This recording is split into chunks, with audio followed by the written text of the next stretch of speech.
Saudi আরব ইসরায়েলের এক মন্ত্রীর পশ্চিম তীরে পূর্ণ সার্বভৌমত্ব আরোপের আহ্বানের তীব্র প্রতিবাদ জানিয়েছে।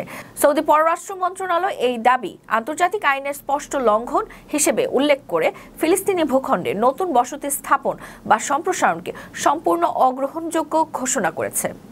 1967 সালের আরব ইসরায়েল যুদ্ধে ইসরায়েল যে অবৈধ বসতি গড়ে তোলে আন্তর্জাতিক সম্প্রদায় তা প্রত্যাখ্যান করে। সৌদি আরব ফিলিস্তিনি জনগণের ন্যায্য অধিকার ও স্বাধীন রাষ্ট্র প্রতিষ্ঠার পক্ষে দৃঢ় অবস্থান নিয়েছে এবং মধ্যপ্রাচ্যে শান্তির একমাত্র পথ এটি বলে জানিয়েছে। বিস্তারিত দেখুন প্রতিবেদনে। সৌদি আরব প্রকাশ্যে তীব্র প্রতিবাদ জানিয়েছে ইসরায়েলের এক মন্ত্রীর পশ্চিম তীরের উপর পূর্ণ সার্বভৌমত্ব আরোপের আহ্বানের বিরুদ্ধে।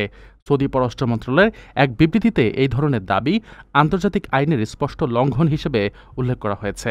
বিবৃতিতে বলা হয়েছে, ফিলিস্তিনি ভূখণ্ডে নতুন বসতি স্থাপন বা সম্প্রসারণের যেকোনো প্রচেষ্টা সৌদি আরবের কাছে গ্রহণযোগ্য নয়।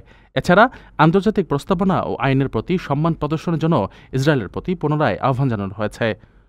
সম্প্রতি ইসরায়েলের বিচারমন্ত্রী ইয়ারিফ লেভিন বলেছেন, পশ্চিম তীর জুড়ে সার্বভৌমত্ব প্রয়োগ করার সময় এসেছে।